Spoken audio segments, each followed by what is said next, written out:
সংখ্যা এলাকায় যদি বিবাহ হয়, বিবাহের টাকাটা নগদে দিবে। আর নিম্ন সংখ্যা 2800 টাকা থেকে 3000 টাকা, মানে 3000 টাকা নিম্ন সংখ্যা তোমাকে দেনমোহর করা লাগবে। বুঝতে পেরেছেন? যদি এলাকার কোনো মুফতি আলেম যদি থাকে, তার সঙ্গে আমার এই কথাটা ভালো করে একটু বলবেন, নিশ্চয়ই আমার কথার সঙ্গে সে একমত হবে। হয় 2800 টাকা আর না হলে 3000 টাকা, মানে নিম্ন সংখ্যা 3000 টাকা করতে হবে। তখন করেছিলেন 1051 টাকা, তখন ছিল পেট্রোলের দাম ছিল বাবা মাত্র 45 টাকা, গরুর গোশত ছিল মাত্র 70 টাকা। এখন করতে হবে আপনাকে 2800 থেকে 3000 টাকা, মানে 3000। 2 বছর পরে আবার 7.5 ভরি থেকে হিসাব করে কত হয়, 2 বছর পরে আমার পরে আর একটা আলেম যিনি আসবে তিনিও নিশ্চয়ই আপনার কাছে শুনিয়ে দেবে। বুঝতে পেরেছেন? আল্লাহ আমাদেরকে বলার তৌফিক দান বলেন, আমিন। একটা কথা আপনাকে জিজ্ঞাসা করছি, কাবা শরীফ বড় না ইমানদার বড়? কাবা শরীফ বড় না ইমানদার বড়? এই যে আপনাদের জিজ্ঞাসা করছি, এতে কিন্তু সুবিধা। কাবা শরীফটাই বড় না ইমানদার বড়? ইমানদার বড়। এবার বলেন, জান্নাত বড় না ইমানদার বড়? ইমানদার বড়। আচ্ছা, ফারেস্তা বড় না ইমানদার বড়? ফারেস্তা, ফারেস্তা আপনারা বলে খুব সুন্দর লাগছে। ফারেস্তা বড় না ইমানদার বড়? ইমানদার বড়। বাহ। আচ্ছা, ইমানদারদের যদি জান্নাত পৃথিবীর সর্ব অপেক্ষায় যদি শ্রেষ্ঠ থাকে, আমরা তো জান্নাতের ভাগিদার হতে চাই। লাতাকানাতু বিরহমাতিল্লাহ আশা করি। এটাই তো জান্নাতের বাগান। জান্নাতের বাগান বললে চিল্লালে হবে না। রসুল বলেছেন, ইজা মারাত্তু মিরিয়াজিল জান্নাত। জান্নাতের বাগান তাকেই বলা হয় যেখানে রসুলের প্রশংসা হয়। আর যেখানে রসুলের প্রশংসা হয় সেখানে আল্লাহ রহমত থাকে। আর ওই রহমতটা যতক্ষণ থাকে ততক্ষণ জান্নাত বলা যায়। আর রসুলের প্রশংসা হবে না, সাহাবার তারিফ হবে না, অন্য কিছু হবে না, শুধু এটা বেদাত, ওটা হারাম, ওটা হারাম এই করে করে আমাদের গালি দিবে। ওটার নামে মাহফিল হবে, কিন্তু বেহেশতের বাগান হবে কখন হবে? বেহেশতের বাগান আমরা বলি, এখন কোনটা বেহেশতের বাগান? জান্নাতের সবচাইতে বড় নিয়ামত হলো আল্লাহর রহমত। আল্লাহ রহমত যদি জান্নাত থেকে চাঁটার মতো যদি আল্লাহ গুটিয়ে নেয়, মুড়িয়ে দেয়, ও জান্নাতটা জাহান্নামে তুল্য। আর ওই রহমতটা নিয়ে আল্লাহ যদি জাহান্নামে বিছিয়ে দেয়, ওই জাহান্নামটা জান্নাতের সমান। তাহলে যেখানে আল্লাহ রহমত সেখানেই হলো জান্নাত। যেখানে আল্লাহ রহমত নেই তাকে জান্নাত বলা যাবে না। এখন আল্লাহ রহমত কোনটা? আল্লাহ তো রহমত বলেছে। এখন আল্লাহ রহমত কোনটা? আল্লাহ রহমত হলো ওমা আরসালনাকা ইল্লা রাহমাতুল লিল আলামিন, মুহাম্মদ সাল্লাল্লাহু আলাইহি ওয়াসাল্লাম। আল্লাহ পাকের খাস রহমত হলো আমাদের পিয়ারা নবী। তাহলে নিশ্চয়ই মাহফিলে নবীর তারিফ প্রশংসা করলেই তো আল্লাহ রহমত হবে। আর নবীকে বাদ দিয়ে যতই যা বলি আল্লাহ রহমত পাওয়া যাবে না। নবী আদম আলাইহিস সালাম 350 বছর কান্নাকাটি করেছিল, আল্লাহর রহমত পাইনি।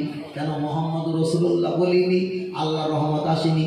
যেই মুহাম্মদ রাসূলুল্লাহ বলে ওসিলাতে দোয়া চেয়েছে, আমার আল্লাহ রহমতের বিছানা সঙ্গে সঙ্গে ফেলে দিয়ে নবী আদমের 350 বছর কান্নাকাটি মাফ করে দিয়েছে। তাহলে এখানে প্রমাণ পেয়েছি কি? রহমত হলো, রহমতের মালিক হলো আল্লাহ, কিন্তু রহমত ওয়ালা হলো মুহাম্মদ রাসূলুল্লাহ। হয়তো আমি বোঝাতে পারছি না, কিন্তু সমস্যা হচ্ছে। তার কারণ ভাই, এত স্পিড বেড়ে গেছে, মানুষকে বোঝাতে যাবো কি? খুব সমস্যা। ভালো করে বোঝালে এর ভিতরে কে বিজেপি, কে আরএসএস, কে তৃণমূল, কি আবার ফরাক বলা কাইসে পাশে সমস্যা হয়ে যায়। আমি ভাইজানকে বলছিলাম, দক্ষিণ 24 পরগনা একটা ভালো করে বোঝাতে গিয়েছি ভাই। তা আমারে বলেছে, শালা মৌলী সাহেবের মেরে যাচ্ছে হাড় ভেঙে দেবে। তাহলে হাড় ভাঙি ভাঙ, তারপরে বলছে গাড়ি ভেঙে দেবে। ওই ভয়টাতে তোমার গাড়ি দিয়েছি। আবার যদি এই এলাকায় যদি কোনো ব্যক্তি যদি বলে যে তুমি আমার হুজুরের বিরুদ্ধে বলেছো, আমাদের দলের বিরুদ্ধে বলেছো, তোমার ফুল করা গেলেই তোমার ছাড়াবো। যদি গাড়ি ভাঙে এটা কম দামে গাড়ি ভাই ভাঙো। আমাদের 16 লাখ টাকার গাড়ি না ভাঙে সে বাড়ি বেঁধে দিয়েছি। খুব সমস্যা, খুব সমস্যা, মুসিবত। এমনি মাস করবে 70 বছর, পৃথিবীর কেউ গালি দেবে না। কিন্তু জায়গা মতো বক্তৃতা যদি তুমি ঢেলতে পেরেছ, আপনার নিজের ভাই পর্যন্ত লাফালাফি পারবে। এটা জান্নাতের বাগান। যদি দুটো হাত পকেটের ভিতরে দিই, আমাদের পকেটে বিড়ি পাওয়া যাবে না? যাবে না। তাহলে জান্নাতের বাগানে বিড়িও পাওয়া যায়, শিখেছে? জান্নাতের বাগানে বিড়িও পাওয়া যায়। মাশাআল্লাহ, মাশাআল্লাহ, আল্লাহু আকবার। আল্লাহ নবীকে জিজ্ঞাসা করলেন, ইয়া রাসূলুল্লাহ, হাবিবাল্লাহ, আপনি একবার বলেন পৃথিবীর জমিনে সম্মান সবচাইতে কার বেশি? আল্লাহ নবীকে বললেন, সবচাইতে বড় ইবাদতকারীকে, সবচাইতে বড় আবেদা জাকেরা, আল্লাহর খোদাফিরতার নৈকট্য আল্লাহওয়ালা ব্যক্তিকে। আল্লাহ নবীকে বললেন, যে ব্যক্তিটা বালভূমি অসল্য না, যে ব্যক্তিটা নামাজ পড়ে, ওই ব্যক্তিটাকে আল্লাহওয়ালা। ওয়াসুবুনা, যে ব্যক্তিটা রোজা রাখে, ওই ব্যক্তিটা কি আল্লাহওয়ালা। ওয়াহুদ্দুনা, যে ব্যক্তিটা প্রতি বছরে বছরে আল্লাহর কাবা শরীফে হজ করতে যায়, ওই ব্যক্তি কি আল্লাহওয়ালা। আল্লাহ নবী বললেন, না না না না, যিনি বেশি নামাজ পড়ে ইবাদতকারী নয়, যিনি রোজা রাখে, হজ করে, যাকাত দেয়, ওই ব্যক্তি সবচাইতে বড় ইবাদতকারী নয়। পৃথিবীর জমিনে সবচাইতে বড় ইবাদতকারী হলো ওই ব্যক্তি, আর ঈমানদার ওয়ালা হলো ওই ব্যক্তি যার ভিতরে আমি মুহাম্মদ, ওই ব্যক্তি হলো পৃথিবীর শ্রেষ্ঠ ব্যক্তি। জোরে বলে, জোরে বলে। আপনি কালেমা শরীফ পড়বেন, লা ইলাহা ইল্লাল্লাহ। আপনাকে বলছে, আপনি আল্লাহকে আল্লাহ বলে মানলে ঈমানদার বলা যাবে না। আপনি নামাজ পড়লে ঈমানদার বলা যায় না, হজ করলে ঈমানদার বলা যায় না, যাকাত দিলে ঈমানদার বলা যায় না, তাসবিহ তেলাওয়াত করলে ঈমানদার বলা যায় না। আল্লাহর কাবা শরীফে সেক্রেটারি হলে ঈমানদার হওয়া যায় না, মসজিদে নববীর মুতওয়াল্লি হলে ঈমানদার বলা যাবে না। আল্লাহ নবী বলেছেন, লা ইউমিনু আহাদুকুম, তোমরা অতক্ষণ ঈমানদার হতে পারবে না হাত্তা আকুনা আহাব্বা ইলাইহি মিন ওয়ালিদিহি ওয়া ওয়ালাদিহি, তোমার ছেলে মেয়ে তোমার বাপ মায়ের অপেক্ষায়, আমওয়ালাহুম, টাকা পয়সা অপেক্ষায়, আনফুসাহুম, নিজের জীবনের অপেক্ষায়। আল্লাহ নবী বললেন, সর্বাপেক্ষা আমাকে বেশি না ভালোবাসা দিতে পারবে, ওই ব্যক্তিটা ঈমানদার হতে পারবে না। তাহলে অনেকের ভিতরে নামাজ আছে, রোজা আছে, হজ আছে, যাকাত আছে, তাসবিহ তেলাওয়াত আছে, ওদের ভিতরে মুহাম্মদ নাই, মুহাম্মদ নাই। ডান দিকে সালাম ফিরিয়েছে, বাম দিকে সালাম ফিরিয়েছে, दोनों हाथ उठाकर दुआ मांगो, हाथ बहुत ज्यादा ना उठा, यानी कंधों से उसे ना करो। तो आजा फारिग होकर दोनों हाथ मुंह पर फिर लो। আমরা ডান দিকে বাম দিকে সালাম ফিরিয়ে আমরা দুটো হাত তুলে মোনাজাত করি, আর মোনাজাতের শেষে বিরহমাতিকা ইয়া আরহামার রাহিমিন পড়ি। তাহলে নামাজে আল্লাহ আছে, নামাজে বিরহমাতিকা আছে, কিন্তু নামাজের মোনাজাতের শেষে মুহাম্মদুর রাসূলুল্লাহ নেই। আল্লাহ নবী বলেছে, ঈমান আল্লাহ নয়, ঈমান হলো আমি মুহাম্মদ। তাহলে যার ভিতরে হাজার ইবাদত থাকবে কিন্তু আমার নবীর নাম থাকবে না, নবী থাকবে না, ওকে কিন্তু ঈমানদার বলা যাবে। মসজিদের সেক্রেটারি যদি একটু পীরপন্থী হয়, ইমাম সাহেবকে বললে, ইমাম সাহেব ভাই তুমি বেরহমাতিকা পড়ছো, বাবা পড়ো, তবে কলেমা শরীফ একটু তুমি পড়ো। ইমাম সাহেব দেখলো চাকরি হয়তো লকডাউনে মসজিদ ভালো পাওয়া যায় না, চাকরিটা ধরে রাখি না, একটু কলেমা পড়লাম। পড়তে গিয়ে ডান দিকে বাম দিকে সালাম ফিরিয়ে মোনাজাত করে লা ইলাহা ইল্লাল্লাহ মুহাম্মাদুর রাসূলুল্লাহর বেলা আওয়াজ পুরো বন্ধ। সব আছে, নেই কে? মোহাম্মদ। এখন ইমামটা না থাকে, একদম ধরে ধরে মানুষ বলেন। এখন তাকে ইমাম রসুল বলেছে, পৃথিবীর অপেক্ষায় আমাকে ভালোবাসতে হবে। আজ আমি আপনাকে জানিয়ে দিই, লক্ষ্য করে দেখা যায় তাহলে আল্লাহ আছে, আল্লাহকে মানলে ইমানদার বলা যাবে না, হজ করলে ইমানদার বলা যাবে না, যাকাত দিলে ইমানদার বলা যাবে না। একমাত্র আমার নবীকে আপনাকে মানা লাগবেই, লাগবে লাগবে। পৃথিবীর জমিনে হিন্দু, খ্রিস্টান, জৈন, পারাসি, শিখ, ইসাই, গুজরাটি, মারাঠি, কুচবিহারি, বিহারি, বাঙালি প্রত্যেককে আল্লাহকে মানে, প্রত্যেককে দিনকে মানে। আবু জাহেল আল্লাহকে মানে, ফেরাউন আল্লাহকে মানে। দেখা যায় যে যিনি জান্নাতে দাবিদার করেছিল সাদ্দাম, তিনিও আল্লাহকে মানে।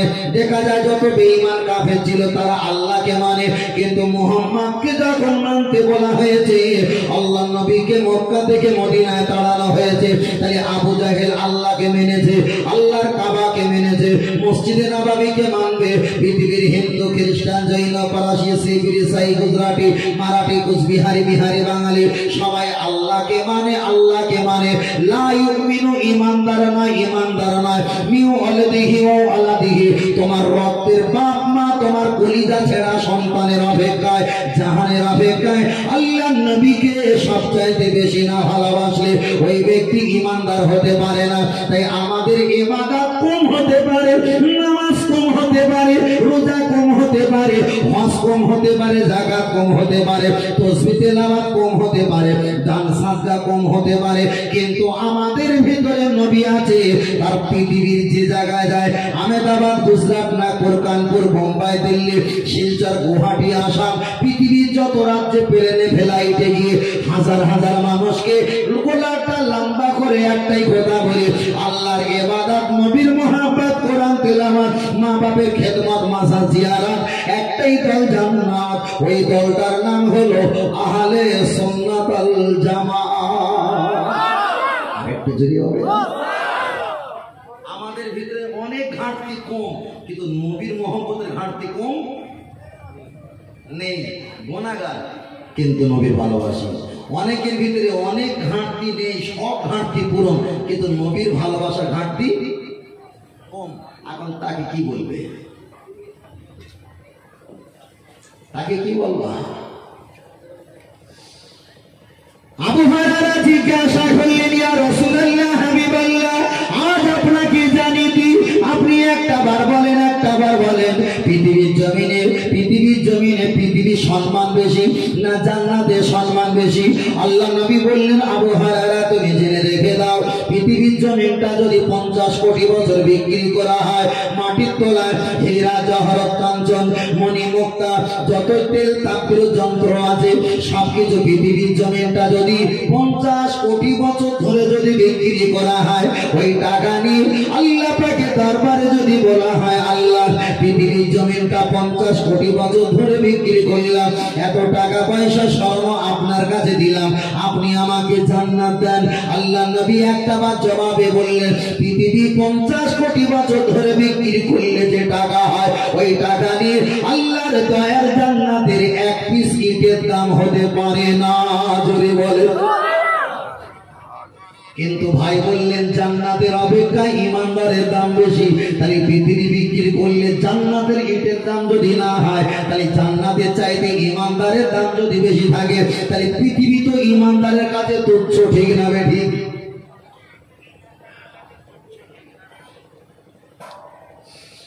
আবু হুরায়রা জিজ্ঞাসা করলেন, ইয়া রাসূলুল্লাহ, হাবিবাল্লাহ, তাহলে পৃথিবীর চাইতে জান্নাতের দাম বেশি, জান্নাতের সম্মান বেশি? আপনি একটা বার বলে দাও, একটা বার বলে দাও, জান্নাতের সম্মান বেশি না মা ফাতেমা সম্মান বেশি? আল্লাহ নবীকে জিজ্ঞাসা করলেন, ইয়া রাসূলুল্লাহ, হাবিবাল্লাহ, জান্নাতের সম্মান বেশি না পৃথিবীর দেখা আম্মা জান মা ফাতেমা সম্মান বেশি? নবী আমার হাদিস শরীফে বললেন, লা তাকুমুস সাআ হাত্তা লা ইউকালা ফিল আরদি আল্লাহু আল্লাহ। তামাম পৃথিবীর জমিনে একজন যদি ইমানদার না থাকে, আমার আল্লাহ তামাম পৃথিবীর জমিনটা ধ্বংস করে দেবে, আর ধ্বংস করে দেবে। আর একটা যদি ইমানদার ফিল আরদি জমিনের উপরে আল্লাহু আল্লাহ, যদি আল্লাহ আল্লাহ আল্লাহ আল্লাহ বলনিওয়ালা ব্যক্তি যদি থাকে, আমার আল্লাহ তামাম পৃথিবীটা একটা ইমানদারের বিনিময়ে হেফাজত করে রেখে দেবে। জোরে বলেন সুবহানাল্লাহ। এবার আমি আপনাকে জানিয়ে দিই, ও বাপীরা, একটা বার আপনি বলবেন, আগে আমি ওয়াজ করছিলাম বাবা, বিবাহের কথা কেন বলছিলাম, এবার আপনারা বুঝতে পারবেন। আল্লাহ নবী বিবাহ করেছিলেন, কেউ বলেছেন 9, কেউ বলেছেন 11, কেউ বলেছেন 13। দাদা হুজুর পীর কেবলা রহমাতুল্লাহ আলাইহির বিস্তারিত জীবনীতে লেখা আছে, আল্লাহ নবী বিবাহ করেছিল 13টা। কিন্তু এবার আপনাকে একটা কথা বলবো বাবা, পৃথিবীর অপেক্ষায় জান্নাতের সম্মান বেশি, পৃথিবীর অপেক্ষায় ইমানদারের সম্মান বেশি। পৃথিবীর জমিনে একজন আল্লাহওয়ালা ব্যক্তি থাকলে আমার আল্লাহ পৃথিবীর জমিনটা হেফাজত করে রেখে দেবে। কিন্তু চতুর্থ নাম্বার এবারে একটা বলবে জান্নাতের ইজ্জত বেশি না নারীদের ইজ্জত বেশি? জান্নাতের সম্মান বেশি না নারীদের সম্মান বেশি?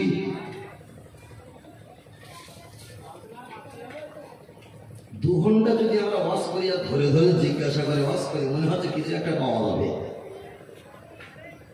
আপনি বলবেন আমি কনফিউজ, আমি বলতে পারছি না, আমি চিন্তিত কি হবে, কোনটা ঠিক আর কোনটা বেঠিক। আমরা সকলে জানি আল্লাহ নবী হাদিস শরীফে জানিয়ে দিলেন ইন্নাল জান্নাতা তাহতা আকদামা উম্মাহাতিকুম আও কামা ক্বালা আলাইহিস সালাম। আল্লাহ নবী বলেছে তোমাদের মায়ের কদমের তলায় আমার আল্লাহ জান্নাত রেখেছে। জান্নাতটা খানকায় তোমার জান্নাত নয়, ঈদগাহে তোমার জান্নাত নয়, মসজিদে জান্নাত নয়, মাদ্রাসায় জান্নাত নয়, পৃথিবীর কোন দরবারে তোমার জান্নাত নয়। জান্নাত যদি থাকতে হয় ইন্নাল জান্নাতা তাহতা আকদামা উম্মাহাতিকুম, তোমাদের মা বাপের তোমাদের মায়ের কদমের তলায় আল্লাহ জান্নাত দিয়েছে, জান্নাত দিয়েছে। চলেন এবার একটা বার আগিয়ে যাই। আপনি যদি জান্নাতে যাও, জান্নাতে যাও, জান্নাতের সম্মান বেশি না নারীদের সম্মান বেশি? আপনারা বলবেন জান্নাতের তো বিশাল মর্যাদা, আবার কে বলবেন না নারীদের মর্যাদা, আবার কে বলবে না জান্নাতের মর্যাদা।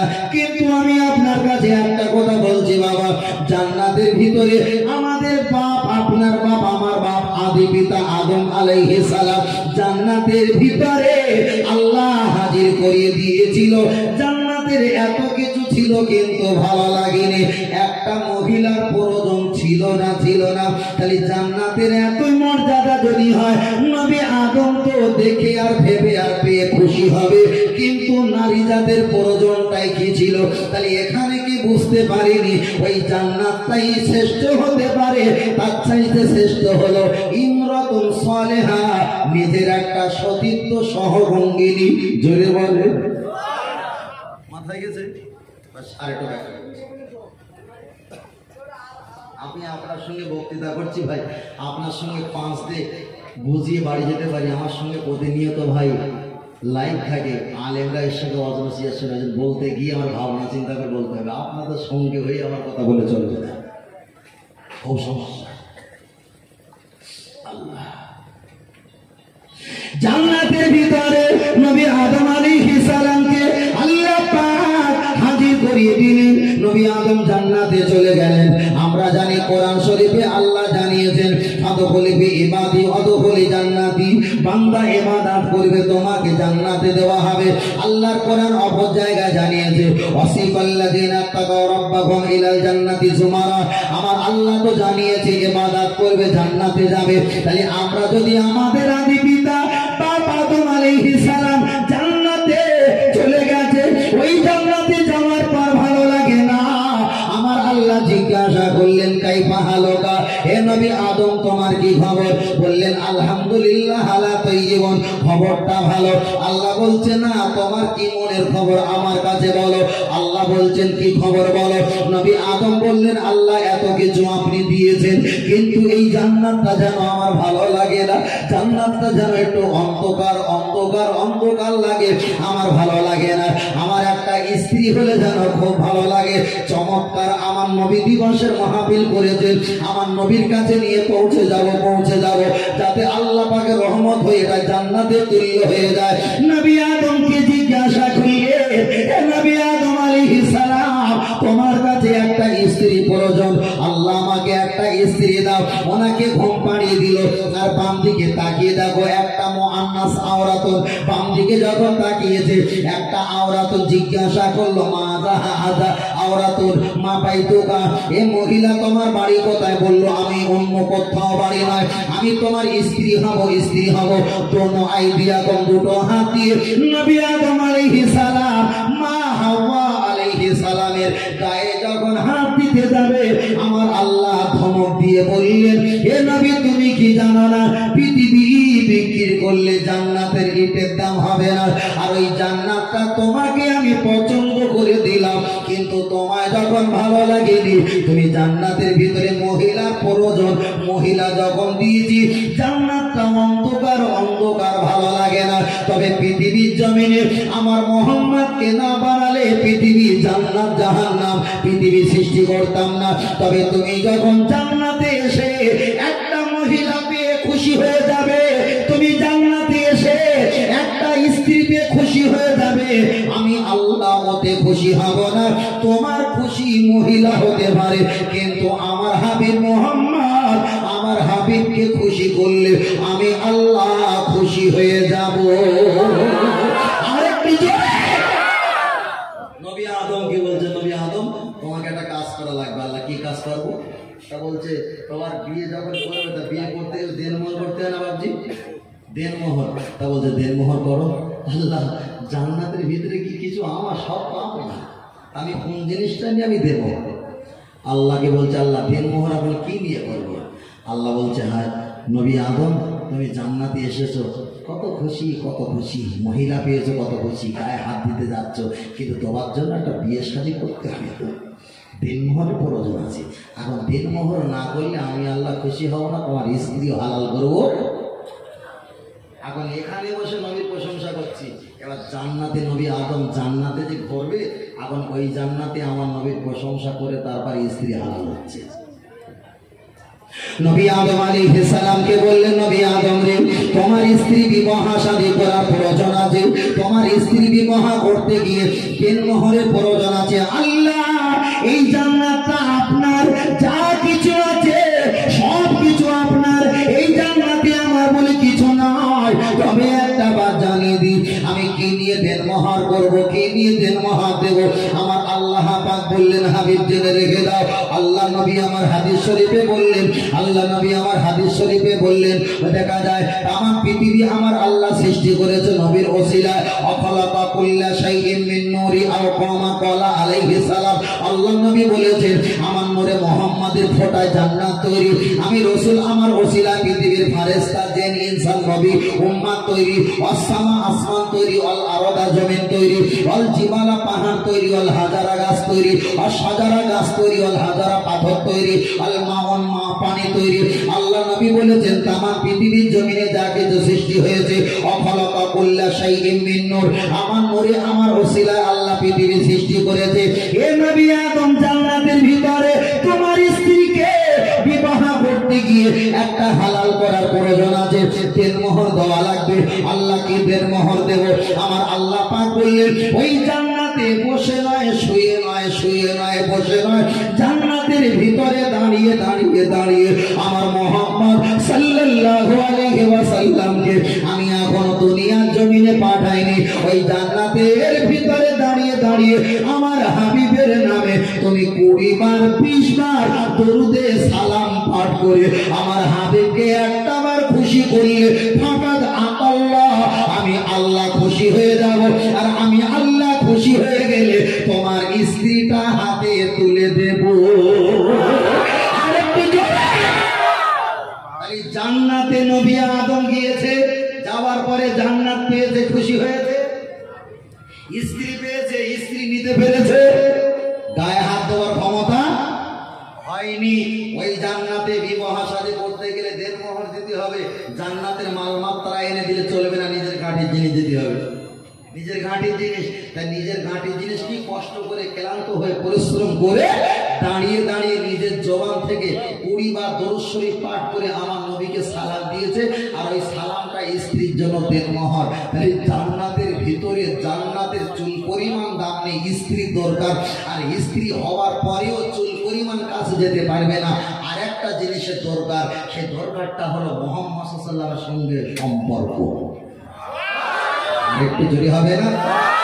তাহলে আমার কথার সঙ্গে মিল আছে যে বেরাহমাতেকার পার্টি যারা আছে ভালো, লা ইলাহা ইল্লাল্লাহ এটাও ভালো, যারা মুহাম্মদ ছেড়ে দিয়েছে জান্নাতে একটা বার শিক্ষা নাও, নবী আদম ও মুহাম্মদ সাল্লাল্লাহু আলাইহি ওয়াসাল্লামকে জড়াতে হয়েছে, আর না হলে নিজের স্ত্রী কিন্তু হাত ছাড়া। বাবা বস कितना आवाज करो भाई, जीवन में बहुत आवाज करेছি, আল্লাহ শুকরিয়া আপনাদের নেই কি জীবনে কম আওয়াজ করেছি, হাজার হাজার আওয়াজ ইন্টারনেটে ঘটেছে। ওই জন্য বলছি ভাই গাড়ি আর দামে নেবে না, কি আছে গাড়ি আর দামে নিচ্ছে না, কত ভাঙবে ভাঙুক আর হুমকি দেয় দেয়, কোনো ব্যাপার নেই, একদম কোনো ব্যাপার নেই। সিংহর মতো একা থাকা ভালো, ভেড়ার মতো দলে থেকে লাভ হবে না। যদি তোমার ডাক না শুনে কেউ না আসে তবে একলা চলো, একা চলতে হবে। দাদাবি রহমতুল্লাহ আলাইহি যত মুরিদ মোতাকিন আছে, যারা ভেজাল হয়ে গেছে ভেজাল, যারা এক ইস্তাকামাত একটা জায়গায় আছে, তারা একা থাকবে, কিন্তু ভেড়ার মতো দলে থাকবে না। আমি আপনাকে বোঝাতে চেয়েছি, তাহলে জান্নাতের ভিতরে নবী আদম আলাইহিস সালাম, আমার নবীর ওসিলায় জান্নাতটা আলো আলো নূরে নূর, আর স্ত্রী পেয়েছে একটা দিক। নবী আদম আলাইহিস সালাম ওই জান্নাত থেকে যখন বার হয়েছিল, কার বিনিময়? নবীর নামটা যখন ছুড়ে দিয়েছে, ফেলে দিয়েছে, মুখটা ঘুরিয়ে নিয়েছে, আবার জান্নাত থেকে আল্লাহ তাকে ঘাড় ধরে বার করে দিয়েছে। তার কারণ আগে পিছিয়ে যাও, যে গাছের ফলটা খেয়েছিল ওই গাছটা হলো পেটের নাড়ি পচে গিয়েছিল, নাড়ি পচে যাওয়া গাছ। আর ওই গাছটা পচে যাওয়ার আগে, নাড়ি পচে যাওয়ার আগে আমার নবীর নামটা দিকে মুখটা ঘুরিয়ে নিয়েছিল। অহংকার রিয়ার কারণে আল্লাহ ভিতরের নাড়িটা আল্লাহ পচিয়ে পুড়িয়ে দিয়েছে। আর ওই পচা নাড়ি জান্নাত পাক পবিত্র, আল্লাহ কোথায় রেখে দেবো? জান্নাতের কোনায় রেখে দাও, তার ভেঙে যাবে দাঁতের গোড়া। ওই পচা নাড়ি থেকে জান্নাতের ভিতরে গন্ধম গাছ বানিয়েছে, আর ওই গন্ধম গাছটা বা তাকে খাবিয়ে জান্নাত থেকে বার করে দিয়েছে। তাই জান্নাতটা খুশি হয়েছিল নবীর ওসিলায়। আর নবীর নামটা যখন একটু মুখ ঘুরিয়েছে, আল্লাহ পাক ওই জান্নাতের ভিতরে পচা ফল খাবিয়ে জান্নাত থেকে বার করিয়েছে। এখানে শিক্ষা হয়ে গেল আমাদের, জান্নাতে যদি বসবাস করতে যাও, আমার নবীকে পাকড়াও করো। আর জান্নাত থেকে যদি গলা ধাক্কা হয়ে বার হতে যাও, তাহলে নবী আদমের মতো একটু মুখটা ফেরিয়ে নাও, লা ইলাহা ইল্লাল্লাহ পড়ো, মুহাম্মাদুর রাসূলুল্লাহ বাদ দাও। অন্য কিচ্ছু না, শুধু কোয়ালিটি। খুব সহজ পন্থায় বলছি, 1000 কোরআনের আয়াতই পড়তে পারি না আল্লাহ, তবে 30টা কোরআনের আয়াত পড়া সহজ, দুটো হাদিস পড়ে ওয়াজ করা সহজ না। আপনার মেয়ে আমার বোন কোরআন পড়তে পারে, হাদিস পড়তে পারে না। কোরআন পড়তে গেলে 3 মাস সময় লাগে, হাদিস পড়তে গেলে 14 বছর সময় যায়। ওই জন্য ছেলেরা বলে, হুজুর কোরআনে তাফসীর করো। ওরে মাদর, তুমি কি বলবা? ও তো সহজ জিনিস, কটা পারা পৃষ্ঠার মুখস্থ করা। আল্লাহ সে ওয়াজ করো, এদিনকার লোক ফের যেন গালাগালি দেয়, তাহলে গাড়ি বা টোলে ওয়াজ করো নাকি ভাবছি? আমি আপনাকে বোঝাতে চেয়েছি, আর একটা বার আগিয়ে চলে যাও। তাহলে জান্নাতের ভিতরে নবী আদম আলাইহিস সালাম জান্নাত থেকে যখন বার হয়েছিল, আমার আল্লাহ বার করে দিয়েছে, বার করে দিয়েছে, খেতে বারণ করলো, আবার শয়তানে ধোঁকা করে খেয়েছে। তার কারণ হলো নবীদের, নবী মুহাম্মদ সাল্লাল্লাহু আলাইহি ওয়াসাল্লামের নামটা যখন রিমুভ করে দিয়েছে, অটোমেটিক রসুলের নামটা সরিয়ে দিয়েছে। রসুল হলো বড় রহমত, যখন নাম সরিয়ে দিয়েছে, রহমত সরে গেছে। ওখানে তো গজব, ওখানে তো ইবলিস শয়তান আসবে আসবে।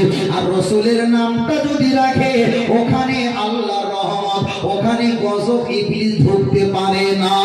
জোরে বলেন সুবহানাল্লাহ, আর একটু জোরে বলেন সুবহানাল্লাহ। তাই আমি আপনাদের কাছে একটা বার বলি, আপনারা ডান দিকে বাম দিকে সালাম ফিরাবেন, হাত তুলে মোনাজাত করে দোয়া করবেন, বিরহমাতিকা পড়বেন, আলহামদুলিল্লাহ পড়বেন, কোনো সমস্যা নেই। সবচাইতে বড় ইবাদত হলো নামাজ, সবচাইতে জিকির হলো আফদালুজ জিকির, জিকির লা ইলাহা ইল্লাল্লাহ। একটাবার কলেমা শরীফ পড়বেন, কলেমা শরীফ পড়বেন।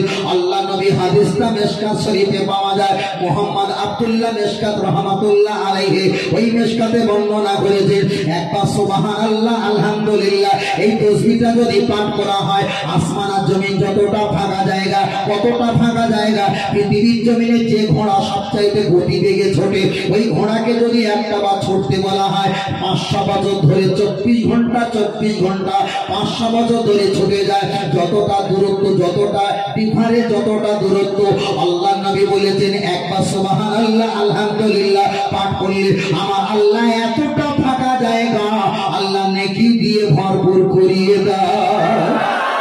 একটু জোরে হবে না? এ আমার বাপজির, আমি নবী সম্পর্কে বলছিলাম, চলেন আগে চলে যাওয়া যাক। এবার যারা মন দেখতে পারে, যারা নামাজকে ভালোবাসে, হজকে ভালোবাসে, যাকাতকে ভালোবাসে, মসজিদ মাদ্রাসা খানকা ঈদগাহ দরবার মক্কা মদিনা শরীফ ভালোবাসে।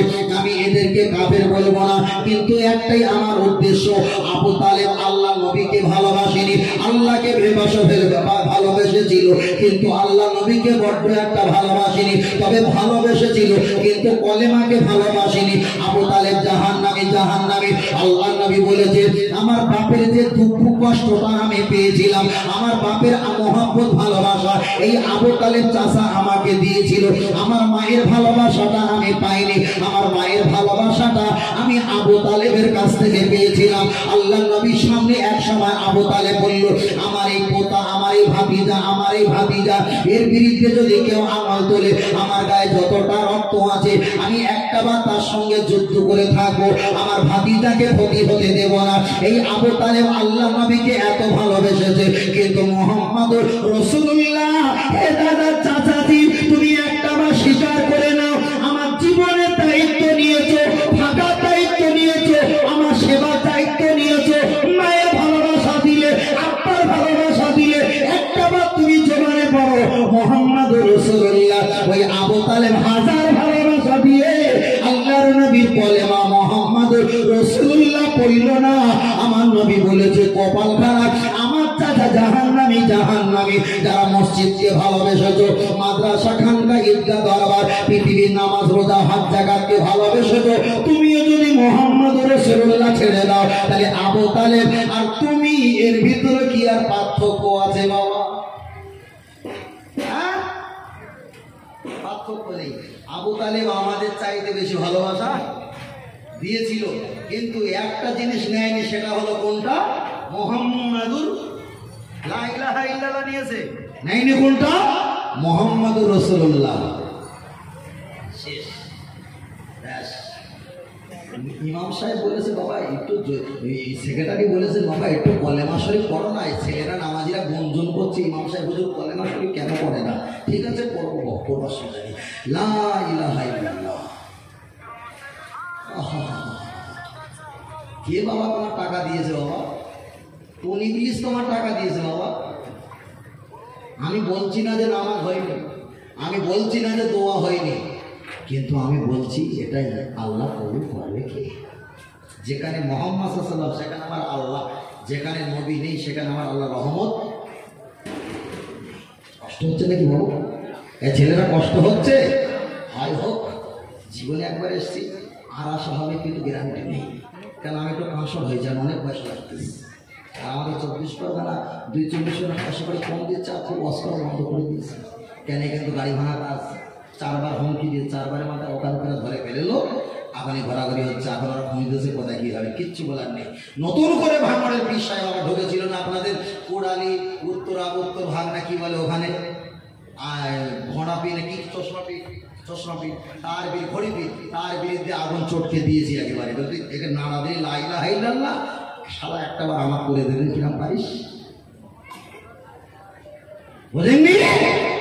বারবার বলছি। ওরা আবার বলেছে দাদাবি রহমতুল্লাহ আলাইহি নাকি মুজাদ্দিদ না, বলে নাউজুবিল্লাহ। ছি ছি ছি। আবার বলেছে যারা কেরামতি দেখে তারা কুফরি কাজ করেছে। আল্লাহ আল্লাহ হযরত ওমর ফারুক মসজিদ নববীতে বক্তৃতা দিচ্ছেন, আর সারিয়া যুদ্ধের মাঠে সেনাপতি হিসাবে কাজ করছিল।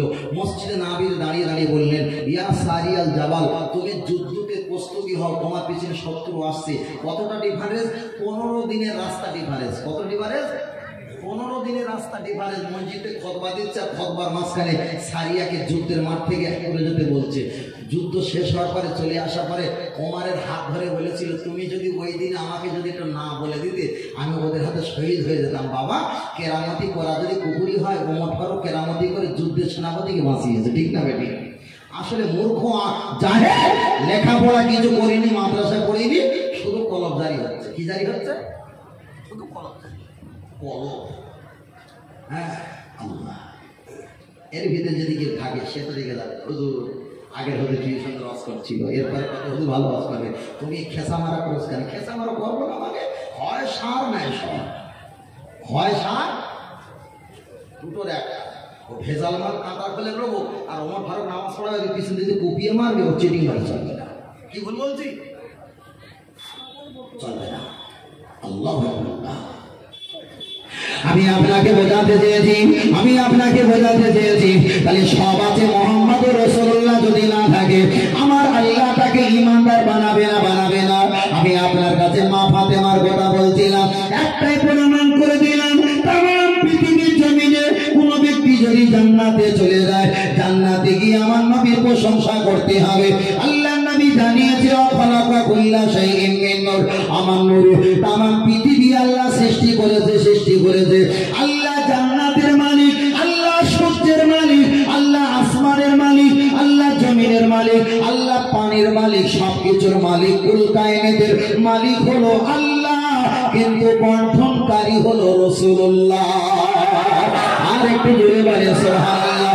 যদি আল্লাহ পাক আপনার হাতে একটা জাহান্নামের টিকিট ধরিয়ে দেয় আর নবী যদি সাজদায় পড়ে থাকে, আল্লাহ নবীকে বলবো, ইয়া রাসূলুল্লাহ হাবিবাল্লাহ, এই দেখো আল্লাহ আমার হাতে জাহান্নামের টিকিট দিয়েছে, আপনি একটা সুপারিশ করো। আল্লাহ নবী যদি ওই চিঠিটা নিয়ে আল্লাহর কাছে গিয়ে যদি বলে, আল্লাহ এই উম্মতটা আমার নামে সাল্লু আলাইহি ওয়া সাল্লিমু তাসলিমা, আমার নামে দুরূদ সালাম, আল্লাহ আপনার ইবাদত, আল্লাহ আপনার তাসবিহ, আমার নামে দান খয়রাত, আমার তারই প্রশংসা করতো, আল্লাহ আপনি জাহান্নামের টিকিটটা ফেরত দেন, জান্নাতের টিকিট দাও। আমার আল্লাহ বলেছেন, হে আমার ফেরেশতারা, ফেরেশতারা জেনে রেখে দাও, পৃথিবীতে ঈসা, মুসা, দাউদ, আইয়ুব, শুআইব, জাকারিয়া, লোক ইব্রাহিম, পৃথিবীর জমিনে যত নবীরা, ওরা আমাদের কাছে ভালোবেসেছে, আমার কাছে এসে বন্ধু হতে চেয়েছে। তাহলে আল্লাহর কাছে যারা বন্ধু হতে চেয়েছে, আমার আল্লাহ তাদের কাছ থেকে সম্মান নিয়ে নিয়েছে।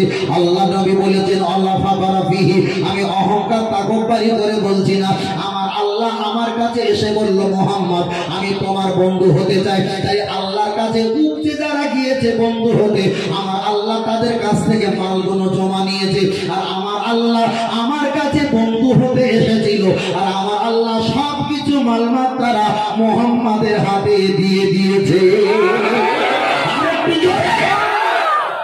তাহলে রাসূলের হাতে কি আমার আল্লাহ ক্ষমতা দেয়নি? আল্লাহ রাসূল যদি বলে, আল্লাহ একে একটু জান্নাত দিতে হবে, আমার আল্লাহ শুনবে না? শুনবে। আল্লাহ যদি বলে, হাবিব আমি এই ব্যক্তিটাকে জান্নাত দেব, আল্লাহ রাসূল যদি বলে, আল্লাহ খুব জালিয়াতি বদমাশ ছেলেকে জান্নাত দিও না, আমার আল্লাহ দোয়া বন্ধ করবে না? এখন মালিক তো আল্লাহ, বন্ধনকারী মুহাম্মদ রাসূলুল্লাহ সাল্লাল্লাহু আলাইহি ওয়াসাল্লাম। এখন হিসাব করেন। কি সুন্দর আল্লাহ সিস্টেম করে দিয়েছে। জোহরে ফজরের নামাজ পড়বে, আল্লাহ 2 রাকাত নামাজ পড়ার আগে নবীর দিকে তাকিয়ে 2 রাকাত সুন্নাত পড়া লাগবে। কি সুন্দর সিস্টেম করে দিয়েছে। জোহরে 4 রাকাত আল্লাহর ফরজ নামাজ পড়ার আগে আমার হাবিবের দিকে তাকিয়ে 4 রাকাত সুন্নাত পড়া লাগবে।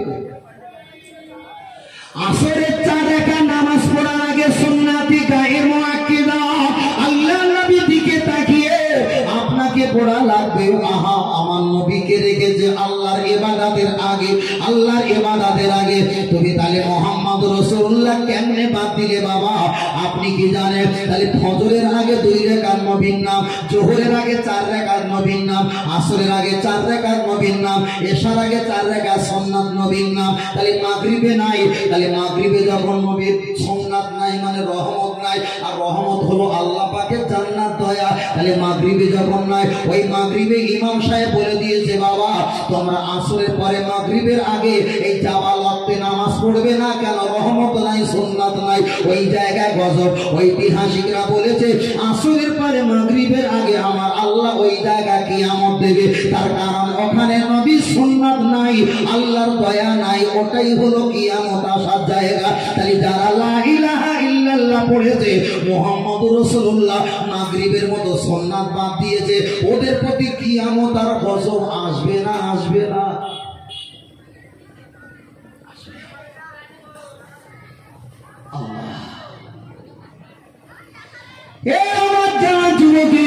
আমি আপনাকে বোঝাই, নবীর সম্পর্কে বলতে বলতে অনেকটা লম্বা হয়ে গেছি, চলেন এবার একটাবার আগিয়ে যাওয়া যাক। আমি আপনাকে বলছিলাম আমার দয়ার নবীর বিবাহ করার সময় কত টাকা দেনমোহর করা হয়েছিল, কত টাকা উলিমা দেনমোহর করা হয়েছিল। আমরা ভারতবর্ষের মানুষ, আমরা ইন্ডিয়ার মানুষ, আমরা পশ্চিম বাংলার মানুষ, আমরা ভারতবর্ষের মানুষ, 24 পরগনার মানুষ, মানুষ এখান থেকে নিয়ে আল্লাহর কাবা বাইতুল্লাহ ৪,৫০০ কিলোমিটার রাস্তা যেতে গেলে ২ লক্ষ ২.৫ লক্ষ ৩ লক্ষ টাকার ব্যবধান হয়। আল্লাহর কাবা বাইতুল্লাহ শরীফে যাওয়ার মতো ক্ষমতা নাই। তবে জেনে রেখে দাও, আল্লাহ নবী বিবাহ করেছিলেন। আল্লাহর কোরআন বলেছেন ফানকি হুমা তাওয়ালা মিনান নিসাই মাসনা ওয়া সুলাসা ওয়া রুবা, একটা দুটো তিনটে চারটে রুবা, চারটে বিবাহ করার কথা। শক্তি যদি না থাকে, রাসূল বলেছেন, আল্লাহর কোরআন বলেছেন তিনটে। শক্তি যদি না থাকে, দুটো, শক্তি যদি না থাকে একটা। আল্লাহর কোরআন পরে বলেছে ওয়াহিদা, একটা বিবাহ করো। শক্তি যদি মোটে না থাকে, তুমি রাখো, রোজা হয়ে যাবে সোজা, বিয়ে করা তোমার দরকার নাই, দরকার নাই। কিন্তু বর্তমান সময় আপনারা হলেন এই জায়গাটার এই জায়গার মানুষ। এখানে যত বিবাহ শাদী নিকাহ হয়, অনেকে ১০,০০০ টাকা দেন মোহর করে, অনেকে ৫০,০০০ টাকা দেন মোহর করে, অনেকে ৫,০০০ টাকা, ৩,০৫১ টাকা, ১,০০১ টাকা দেন মোহর করে। না না, এটা চলবে না। বর্তমান পরিস্থিতি হিসাবে আপনাকে ২৮০০ টাকা দিয়ে ৩,০০০ টাকা নিম্ন সংখ্যা দেন মোহর করা লাগবে। আপনি যদি বলেন আমি ১,০০১ টাকা দেন মোহর করব, তাহলে একটা নারীর ইজ্জত কিনে খেলা করা হয়। আপনি যদি বলেন আমি ৫০,০০০ টাকা দেন মোহর করব, তাহলে একটা জামাই বাবুকে প্রতি অত্যাচার জুলুম করা হয়। বেশি করলে জুলুম হবে, কম করলে নারীকে বিইজ্জতি সম্মান দেওয়া হবে না। ওই জন্য বলা হয়েছে, মাসলার কেতাবে বলা হয়েছে নিম্ন সংখ্যা ৩,৮০০ অথবা ২৮০০ অথবা ৩,০০০ টাকা তোমাকে দেন মোহর করা লাগবে। দেন মোহর দাও। তবে আল্লাহ নবী যখন বিবাহ করেছিল, আমরা হাদিস শরীফে পেয়েছি, তখন ছিল বাবা দিরহাম, রিয়াল নয় দিরহাম ছিল বাবা ৫০০ দিরহাম, আর ৫০০ দিরহাম করে হিসাব করে বর্তমান পেয়েছি আমরা ১৫০ টাকা।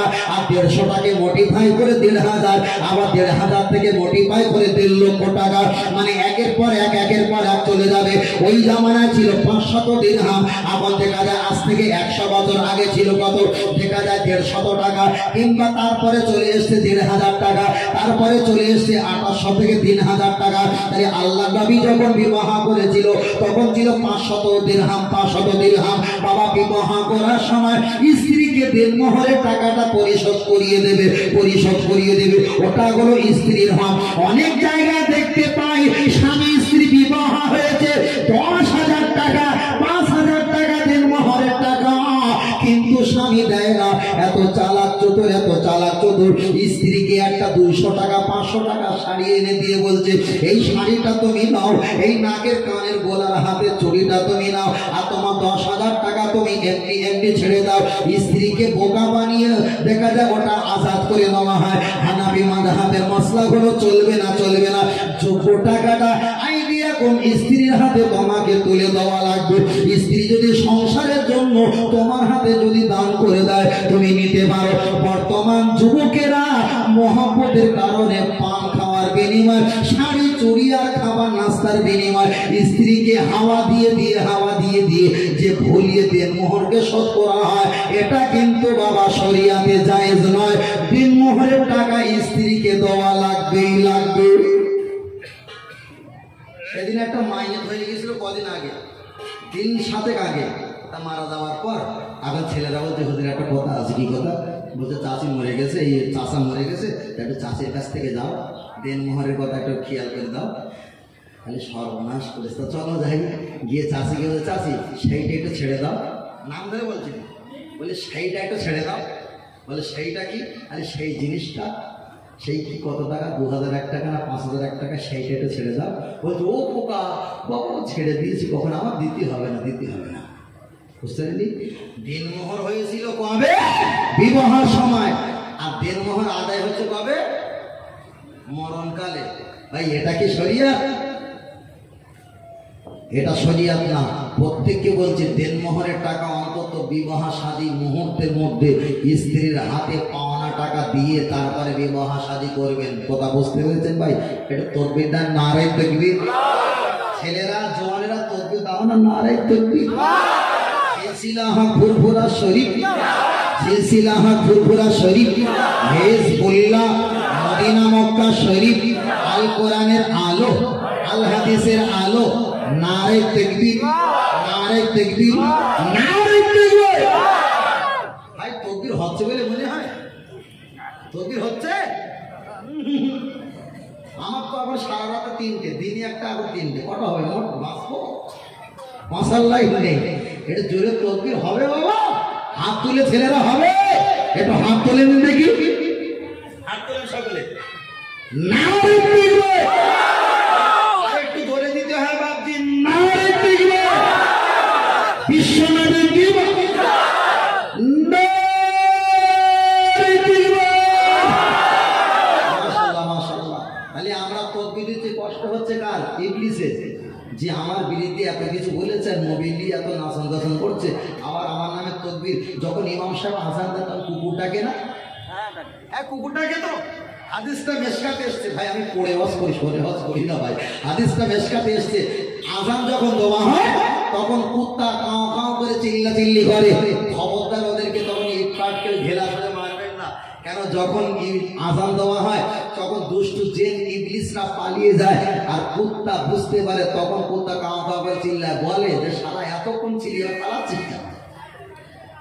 বুঝতে পেরেছেন ভাই, যে এতক্ষণ ছিল এখানে, পালাচ্ছিস কেন? আমাদের যখন ইংলিশ শয়তান কোনো পালায়, আজান দিলে কুত্তা চিল্লায়। বর্তমান সময় মাগরিবে, জোহরের, এশা, ফজরের আজান দিলে ছেলেরা কাঁটা মুড়ি দিয়ে, বড় মুরব্বী চাচিমা চাচাজিরা কাঁটা মুড়ি দিয়ে ঘুমিয়ে পড়ে না বাবা। এই ইংলিশ পালাতে পারে না, কিন্তু কাঁটা মুড়ি দিয়ে আড়াল হয়, খুব কঠিন, বুঝলেন না? আল্লাহ আমাদের কবুল করেন, সকলে বলে আমিন। আরেকটু জোরে বলেন, আরেকটু জোরে হবে না? আরেকটু জোরে হবে না? অবশ্যই। আল্লাহুম্মা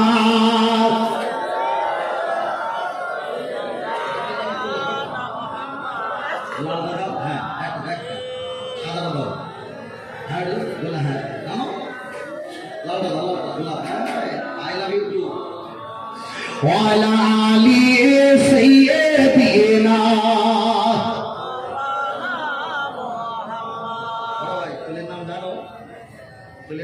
কখন বিয়ে শাদীর সময় গাড়ি থেকে ফুল দিয়েছে, চাচা ফোন করে দেখেছে তোর আমার শরীর খারাপ, বাড়ি গিয়েছে, ধরে বিয়ে পড়ে গিয়েছে, এরকম গিয়েছে। এ ফুলটার নাম কি? গোলাপ ফুল। আর এটা হলো গাঁদা। আর এটা কি দিয়েছিলি না? ও, এটা হলো রজনী গন্ধা। রাতের বেলা তো ফুল শোঁকা তো নিষেধ বিজ্ঞান শাস্ত্রে, না? কার্বন ডাই অক্সাইড দেয়, এগুলো শোঁকা হচ্ছে নিষেধ। ফুল দেখতে পাচ্ছ? এই ক্যামেরালা দেখতে পাচ্ছ? ফুল দেখতে পাচ্ছ তো? সব গজল হবে না? হবে না? এ ভাই হবে তো, হবে। শোনা ভাই, ইয়া রাসূলুল্লাহ, ইয়া হাবিবাল্লাহ, নবী দিবস, নবী দিবসের মাশাআল্লাহ বললো ইয়া রাসূলুল্লাহ, ইয়া হাবিবাল্লাহ, জোরে জোরে ইয়া রাসূলুল্লাহ, জোরে বললো ইয়া রাসূলুল্লাহ, আর জোরে ইয়া রাসূলুল্লাহ। গোলাপ নীলম, গাধা নীলম, নীলম রজনী গন্ধা। গোলাপ নীলম, গাধা নীলম, নীলম রজনী গন্ধা। মনের সুখে মা লাগতেছে সকাল থেকে সন্ধ্যা। বলছো কখন মা লাগিয়েছিলি? বিকালে না সন্ধ্যায় না সকালে? সকাল থেকে শুরু দেখি। গোলাপ নীলম, গাধা নীলম, নীলম রজনী গন্ধা। মনের সুখে মা লাগতেছে বিকাল থেকে সন্ধ্যা। একবার দেখা দাও যদি ও গো মদিনাওয়ালা, একবার দেখা দাও যদি ও গো কামলিওয়ালা। হাসি মুখে পাঠাবো তোমায় হাজার কিয়ামের নজরানা। বলো বলো ইয়া রাসূলুল্লাহ, বলো ইয়া রাসূলুল্লাহ। লাল ভুইকে প্রশ্ন করি তুমি রংটি কোথায় পেলে?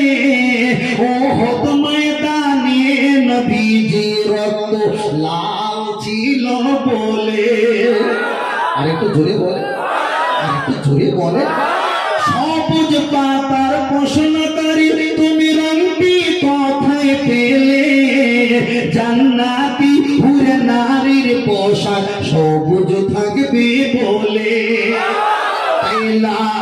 সবুজের দোকান থেকে তুলে গেতেছি মালা, সুযোগ পেলে দাঁড়িয়ে পাঠাবো হাজার কি আমের নজরানা।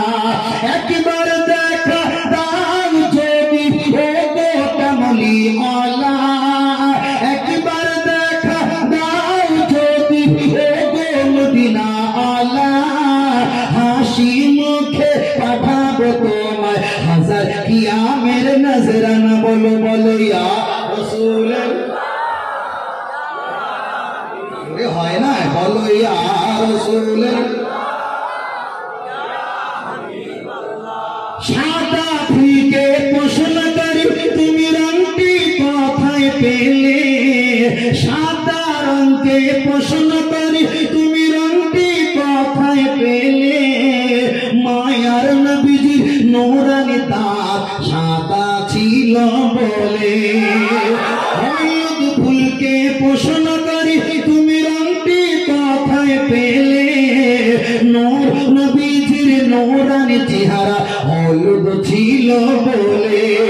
তাই হলুদ সবুজের লাল সাদা দোকান থেকে তুলে গেতেছি মালা, সুযোগ পেলে দাঁড়িয়ে পাঠাবো হাজার কি আমের নজরানা। একবার দেখা দাও যদি ও গো কামলি মালা, একবার দেখা দাও যদি ও গো মদিনা আলা, হাসি মুখে পাঠাবো তোমায় হাজার কি আমের নজরানা। বলো বলো ইয়া রাসূলুল্লাহ, জোরে হয় না? বলো ইয়া রাসূলুল্লাহ। নারে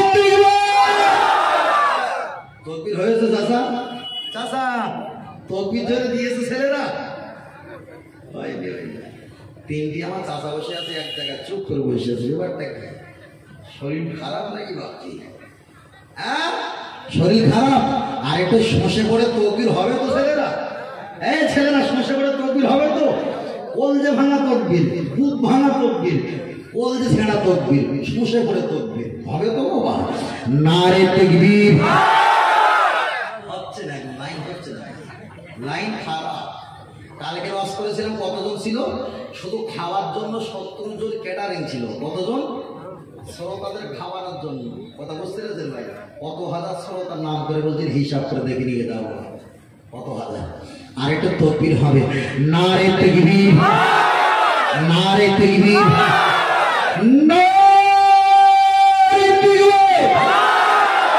আল্লাহ কবুল করেন, বলেন আমিন। আরেকটু বলে হবে না? কষ্ট পাচ্ছেন ছেলেরা? কষ্ট পাচ্ছ? কারা কারা ঘুমাচ্ছে একটু হাত তোলো না বাবা। আল্লাহ, তাহলে ওয়াজ করছিলাম আমার নবী সম্পর্কে, মহাশয় নবী সম্পর্কে হচ্ছিল, তাই না? আজকে নবী দিবস শুনেও মনটা যেন খুব খুশি হয়ে গেল। ছেলেরা বলছে নবী দিবস, মাশাআল্লাহ। আর নবী সম্পর্কে ওয়াজ হচ্ছিল। তাহলে আমার নবী সম্পর্কে ওয়াজ করতে করতে বেশ অনেকটা দূর গিয়ে এতটুকু আমরা প্রমাণ পেয়েছি আল্লাহ রসুলের সুন্নাত আছে বলে ওই সময় কিয়ামত নেই। মাগরিবের সুন্নাত নাই মানে ওখানেই হচ্ছে কিয়ামত। ওই জন্য ইমাম সাহেব বলেছে, বাবা মাগরিবের আগে আসরের পরে নামাজ পড়িবে না, কেন কিয়ামত আসলে তো পালাতে হবে। বুঝলা? একটা পয়েন্ট বলি, কিন্তু এই পয়েন্টটা জোগাড় করতে দেখতে বুঝতে কতদিন আমাদের সময় যায়। আমি আপনাকে বোঝাচ্ছিলাম, আমি আপনাকে একটাই কথা যেটা বলছিলাম, দেখা যায় আল্লাহ নবী বলেছেন পৃথিবীর জমিনটা আমার ওসিলা সৃষ্টি হয়েছে। এক সময় আমরা হাদিস শরীফে পড়েছি আল্লাহ পাক সর্বপ্রথম সৃষ্টি করেছেন কলাম, কেউ বলেছেন কলমকে সৃষ্টি করেছে, আবার কেউ বলেছেন আরশন, আরশকে সৃষ্টি করেছে, আবার কেউ বলেছেন দেখা যায় জিবালন, পাহাড়কে সৃষ্টি করেছে। কিন্তু আমি আপনার কাছে বোঝাতে চেয়েছি আল্লাহ নবীকে সৃষ্টি করেছে সবার আগে আমার আল্লাহ ফারেশতাকে, আমার আল্লাহ কলমকে জিজ্ঞাসা করবে, এ কলম একটা তুমি বলে দাও, তুমি একটা বাবা সারা জীবনের জিন্দগিতে যা যা দেখেছো, যা যা করেছো, তুমি সব কিছু লেখো। কলম বলছে আল্লাহ আমি কি লিখবো, আমি কিছু জানি না, আমি কিছু জানি না, আমি কিছু পড়ি না, আমি কিছু দেখি না, আমি কিছু শুনি না, আমার আগে কে ছিল আমার বড্ড একটা জানা নাই। তাই এখানে প্রমাণ হয় কলমকে মনে হয় আল্লাহ আগে সৃষ্টি করেছে। কলমকে আল্লাহ হেঁকে নিয়ে বলবে, হে কলমুন কলম, তোমাকে বলছি তুমি যা দেখেছো তুমি একটা বার তুমি লেখা শুরু করে দাও। তুমি লিখবে বলে আমি আল্লাহ তোমাকে বানিয়েছি। আমার দয়ার নবীর নাম মিম হে মিম দাল মোহাম্মদ। কলম লেখা শুরু হয়ে গেছে। তাহলে প্রমাণ হয়ে গেল কলম তৈরি হওয়ার আগে আমার আল্লাহ মোহাম্মদকে বানিয়েছে। আরেকটু জোরে বলেছে এক সময় আল্লাহ নবীর কাছে হালিমা এসে বললেন, মোহাম্মদ আমি তোমার কাছে একটা কথা বলবো। তুমি যখন কলেমার কথা তায়েফের কাছে যখন বলতে গিয়েছিলে, ওই তায়েফের ছেলেরা তোমাকে পাথর মেরেছিল, কাঠর মেরেছিল, ইট বালি চটকেল তোমাকে ছুড়ে মেরেছিল। আমি হালিমা তো সাদিয়া বেরিদ্দা মা, আমি দেখতে পাই না, দেখতে পাই না। আর যদি আমি জানতে পারতাম আমার কচি মোহাম্মদ দুধ খাওয়া সন্তান মোহাম্মদ আমার এলাকায় এসে কলেমা শরীফের কথা বলে, আমি একটা বার হোক তাদের সামনে দাঁড়িয়ে যেতাম, আমার বাচ্চাকে মারবে না। আল্লাহ নবী মসজিদে নববীতে আছে, মা হালিমা এসে বললেন, হে মোহাম্মদ তোমার কাছে আমার একটাই কথা, তোমার পায়ে যখন 16-17 দিন বয়স ছিল ওই সময় খ্রিস্টান পাদ্রী তোমাকে নবী বলে স্বীকার করেছিল, ওই কথা কি একটা বার তোমার খেয়াল আছে? আল্লাহ নবী মুস্কি হেসে বলেছিলেন, মা হালিমা আমি চাঁদের সঙ্গে খেলা করতাম, ওটা তো সেদিন কারা কথা। খ্রিস্টান পাদ্রী আমার 16 দিন বয়সে নবী বলে স্বীকার করেছে, ওটা তো সেদিন কারা কথা। তোমার উটের উপরে বসেছিলাম আর তোমরা উট ঘোড়া শত আগে ছুটেছিল, এটা তো সেদিন কারা কথা। কিন্তু যখন মোহাম্মদের নাম লাউহে কলামুন কলম যখন লিখছিল, মিম হে মিম দাল যখন লিখছিল, আমি মোহাম্মদ সাল্লাল্লাহু আলাইহি ওয়াসাল্লাম ওই লেখার খসখসানি আওয়াজ আমি মোহাম্মদ তখনও কানে শুনতে পেয়েছিলাম। আমার নবীকে শত আগে আমার আল্লাহ সৃষ্টি করেছে। অনেক কিছু কিতাব লেখকরা তারা এমন করে লিখে ছেলেদেরকে পড়িয়ে তাদেরকে রিমুভ করে কাটোয়া জংশন থেকে ব্যান্ডেল নিয়ে চলে যাচ্ছে বর্ধমানের শেষ মাথায়। মানে তোমাদের অবস্থা খারাপ করে দেবে। রসুল ওই জন্য বলছে, ইয়া কোন ফিয়াকিরি জামানে দারজাল না কাজ্জাবুন, সেই জামানায় কিছু আলেম বার হবে, তারাই হবে দারজাল, তারাই হবে কাজ্জাব। দারজাল মানে হিংস্র, কাজ্জাব মানে মিথ্যাবাদী হবে। রসুল পরে বলেছে, ইয়া কোনাকুম বিল হাদিসি, তারা এমন হাদিসের কথাবার্তা বলবে, বিমা লাম তাসমাউ, যা তোমরা কখনো শোনোনি, ওয়া আনতুম ওয়ালা আবাউকুম, যা তোমাদের পূর্বের মুরব্বিরা কখনো শোনেনি। রসুল পরে বলেছে, ওরা কারা জানো? আনা বারিয়ু মিনহুম ওয়া হুম বারিউনা মিন্নি, ওরা দুনিয়াতে নবী নবী বলে চিল্লবে, কিন্তু হাসরের মাঠে আমি ওদের কেউ না আর ওরা আমার কেউ নয়। আল্লাহ কষ্ট পাচ্ছেন বাবা, কষ্ট পাচ্ছ? আল্লাহ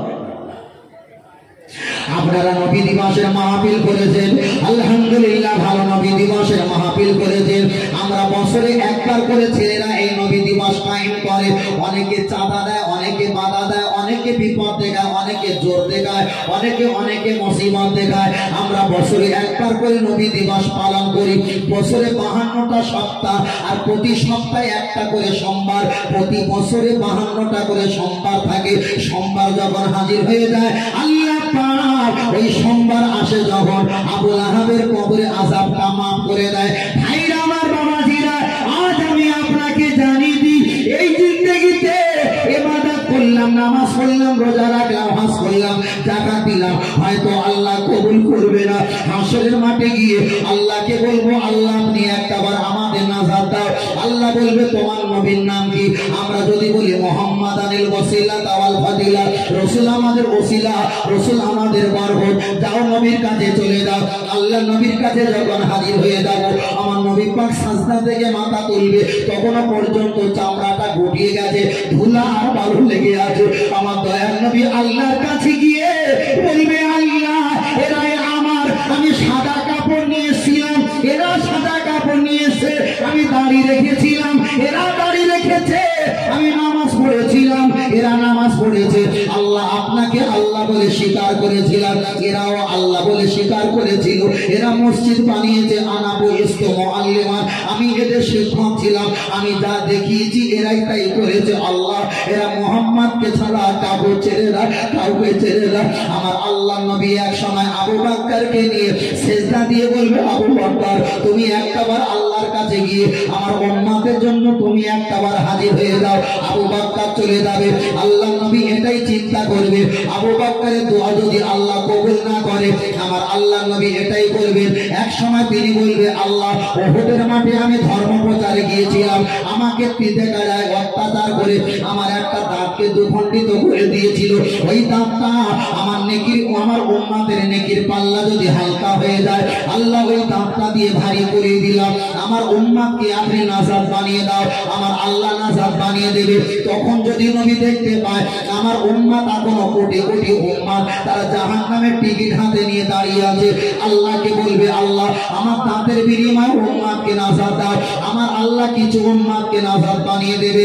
ইয়া রাব্বুল আলামিন, আল্লাহ আমি তায়েফের দরবারে ধর্মের প্রচারের জন্য আমি যখন হাজির হয়ে গিয়েছিলাম, ওই পাথরগুলো আমার চেহারা বদনে লেগেছিল, আর পাতলা কাদার মতো পায়ের চপ্পল জুতোটা আটকে গিয়েছিল, ওই রক্তটা নিয়ে আমার উম্মতের নেকির পাল্লা দিয়ে ভারী করিয়ে দিলাম। আমার উম্মতকে নাজাত বানিয়ে দাও। আমার আল্লাহ কিছু উম্মতকে নাজাত বানিয়ে দেবে। আমার নবী আমার আল্লাহকে বলবে, আল্লাহ আমার কোনো কোটি কোটি উম্মত আছে, এরা না নাজাত পেলে আমি নাজাতে যেতে চাইবো না, চাইবো না। আমার নবী পাক এক সময় বলবে, হাসান আর হোসাইন কোথায় আছে বাবা, একটা বার এসো। আল্লাহ নবী হাসান আর হোসাইনকে নিয়ে একটা বার সামনে ধরে বলবে, আল্লাহ এদের কোনো গুনাহ নাই, বেগুনাহ মাসুম, ইসলামের জন্য আমার দাদু ভাই নানু ভাইরা শহীদ হয়েছিল, আল্লাহ এর বিনিময়ে উম্মতকে কোটি কোটি উম্মতকে নাজাত বানিয়ে দাও। আমার আল্লাহ পাক উম্মত উম্মতানিকে কোটি কোটি উম্মতকে অনেকের পাল্লা ভারী করে দিয়ে নাজাত বানিয়ে দেবে। আমার হাবিব তখন দেখবে আমার উম্মত যদি এখন বাদ পড়ে যায়, আল্লাহ নবী শেষবারের মতো আর সহ্য না করতে পেরে কিছু জবার যখন না থাকবে, আমার দয়াল নবী নেকির পাল্লা দড়িটা ধরে ঝুলে পড়ে বলবে, আল্লাহ আমার উম্মতকে বসিয়ে দাও, আমি একদিকে ঝুলে পড়বো, আমার উম্মত একদিকে ঝুলে পড়বে। নেকির পাল্লা দড়িটা ধরে যখন ঝুলে পড়বে, ফেরেশতা দেখাবে, আল্লাহ দেখো দেখো আপনার এই নেকির পাল্লাটা ভারী হয়ে গেছে। আমার আল্লাহ নবীর দিকে না তাকিয়ে নেকির পাল্লাটা ভারী হওয়ার কারণে, আমার আল্লাহ আমার রাসূলের শাফাতের কারণে আমার মতো আপনার মতো উম্মতকে নাজাতের ওসিলা বানিয়ে দেবে। আর একটু জোরে বলেন, আর একটু জোরে বলেন। আমি আপনাদের কাছে একটা বার বলি, হজ আমরা করেছি, কবুল না হতে পারে, যাকাত দিয়েছি, কবুল নাও হতে পারে, কুরবানি দিয়েছি, কবুল নাও হতে পারে, সেহরি খেয়েছি, কবুল নাও হতে পারে, রোজা রেখেছি, কবুল নাও হতে পারে, মিলাদ মাহফিলে দান করেছি, কবুল নাও হতে পারে। আল্লাহ যদি কিছুই কবুল না করে, আমরা কিয়ামতের দিনে একটাই কথা বলবো, আল্লাহ আপনি নামাজ পড়েন না, আপনার হাবিব নামাজ পড়ে, আপনি নামাজ দিয়েছেন কিন্তু আপনার দিকে আমরা পড়ি না।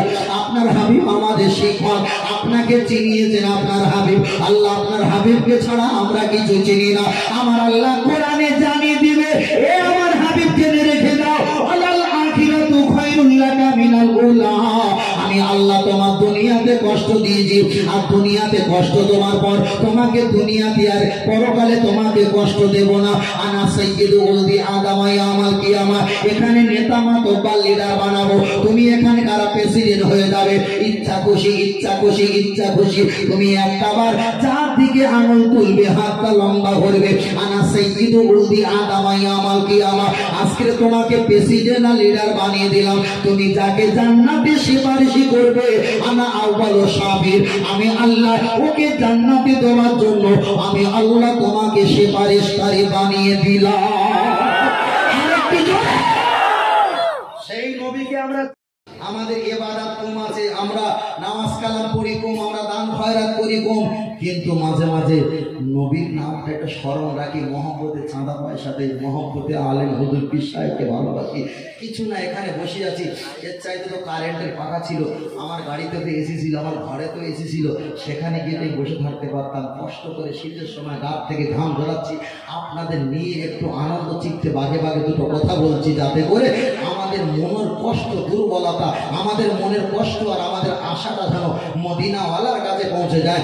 রসুল বলেছে, কেউ যদি আমার নামে দরুদ আর সালাম পড়ে, ফুলা নিবনি ফুলান, তাদের বাপের নাম সহ আমি মোহাম্মদ আমার কানে পৌঁছে দেন। একটু যদি হবে না আল্লাহ, তার কারণ আমরা একদিন চলে যাব, কুটুম বাড়ি আত্মীয় বাড়ি যেতে গেলে মিষ্টি না নিয়ে গেলে লজ্জিত যেতে হয়, পেতে হয় না? কিন্তু আল্লাহ দরবারে যখন হাজির হব, তখন কিন্তু আমরা নেকি হিসাবে কিছু সামানপত্র না নিয়ে গেলে আমাদের লজ্জিত হতে হবে।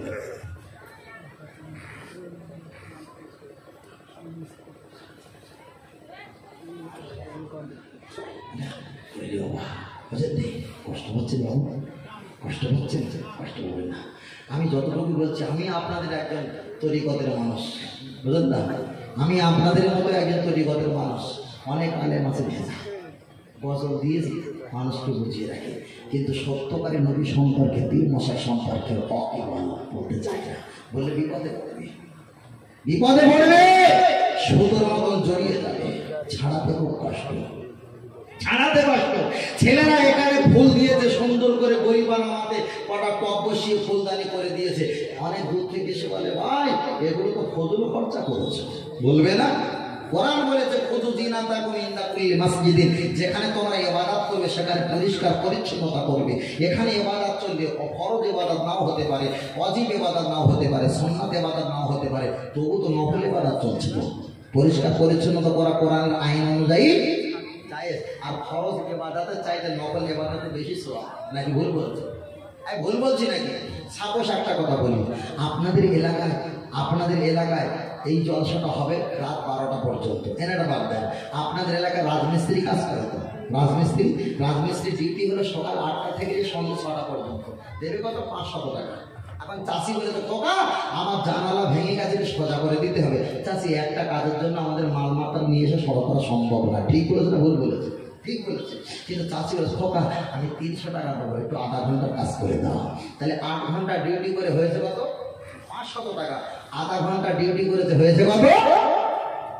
300 টাকা।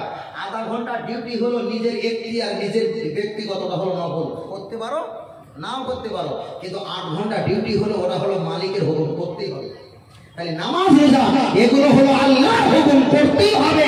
এতে যদি 500 টাকা নেকি দেয়, আর এর ভিতরে যদি ইস্তার ভালোবাসা আধা ঘন্টা যদি একটু নফল ইবাদতের সঙ্গে মগ্ন থাকি, মনে হচ্ছে 24 ঘন্টা ইবাদত করে যা সওয়াব পাবো, আর আধা ঘন্টা নফল ইবাদতে তার চাইতে আল্লাহর সঙ্গে সম্পর্ক আরো তাড়াতাড়ি হয়ে যাবে। ঠিক বলে ওই জন্য পীর মাশায়েখ ওলি আউলিয়া ফরজ ইবাদতের পাশে নফল ইবাদত, নফল দান, নফল সাদকা, নফল হজ, নফল তাসবিহ তেলাওয়াত বেশি বেশি করে তারা আল্লাহর নৈকট্য লাভ করেছে। কথা ঠিক না বেঠিক?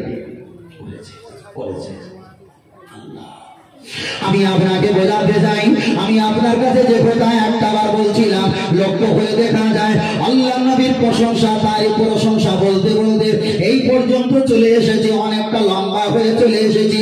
আমার আপনার নবী দিন যদি আর বাদেশা, এক সময় আম্মা জানমা ফাতেমাকে বললেন, ফাতেমার বাড়িতে যখন হাজির হয়ে যায়, আম্মা জানমা ফাতেমা রাদিয়াল্লাহু তাআলা আনহা জোহরের নামাজের মাসাল্লাটা বিছিয়ে এক সময় তিনি কান্নাকাটি করে বলে, আল্লাহ আজ আমি আমার স্বামী সংসারে এসেছি, আমার স্বামী সংসারটা বড় অভাব, আমার স্বামী সংসারটা বড় দুর্বল, দুর্ভিক্ষ দেখা যায়।